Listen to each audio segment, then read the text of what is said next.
प्रियंका गुप्ता जी को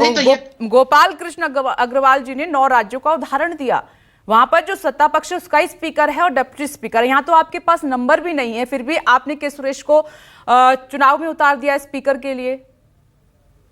देखिए विपनेश, जहाँ पर प्रधानमंत्री जी ये उम्मीद रखते हैं कि सहयोग और सहमति, इन सारी चीजों की राजनीति होनी चाहिए, पर वो खुद ही नहीं सहयोग और सहमति बना पा रहे हैं। हकीकत ये है कि पिछले 5 साल से डिप्टी स्पीकर का पद खाली पड़ा है। तो संविधान की जो आर्टिकल होता है 93 के तहत उसकी अवहेलना, पर खैर छोड़िए उस बात में क्या जाना, क्योंकि प्रधानमंत्री जो हठधर्मिता की जो बात सामने आ रही है वो तो सबको दिख रही है। आज देश की जनता भी देख रही है कि किस तरह से जो एक परंपरा थी, जो संसद में एक परंपरा चलती चली आ रही थी, उसको भी प्रधानमंत्री जी ने मानने से आज इनकार कर दिया। उसके बाद भी वो उम्मीद करते हैं कि विपक्ष उनके साथ सहमति बनाए रखे, और उन्होंने ड्रामा जैसे शब्दों का प्रयोग भी किया। मैं पूछना चाहती हूँ, ड्रामा तो उन्होंने असंसदीय शब्द घोषित कर दिया था, के बाद भी उस शब्द का वो आज उपयोग भी कर रहे हैं, सरेआम कर रहे हैं। तो मुझे लगता है कि प्रधानमंत्री जी भूल जाते चीजों, उनकी आदत में शुमार हो चुका है और वो अभी भी दिख रहा है। पर मैं फिर एक बार ये कहना चाहूंगी कि जिस तरह से पहले होता था इस बार वैसा नहीं है,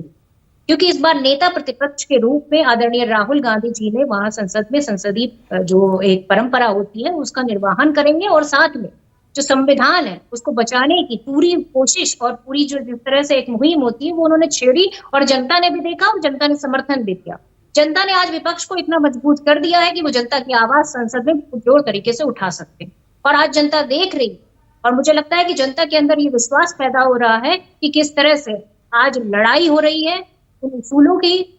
उन परंपराओं की जो संसद में हमेशा से चली आ रही है। इससे लेकिन पहले इनका कहना है कि परंपरा आप तोड़ रहे हैं, स्पीकर कोई सत्ता पक्ष विपक्ष का नहीं होता, सदन का होता है, इसलिए सर्वसम्मति जरूरी है। और उन्होंने कहा कि मीटिंग में फोन पर बात हो गई थी कि ये चुनाव हो जाने दीजिए, फिर डेप्यूटी स्पीकर पर हम बात कर लेंगे, उस पर भी सर्वसम्मति से चुनाव हो जाएगा। देखिए मुझे लगता है कि अगर इतना ही उनको आश्वासन देना था तो आश्वासन दे देते, बात खत्म कर देते, पर उनका मन और मंशा दोनों तरफ पूरी तरह से साफ है। या तो वो खुद में डरा हुआ महसूस कर रहे हैं, या उनकी हठधर्मिता है जिस पर वो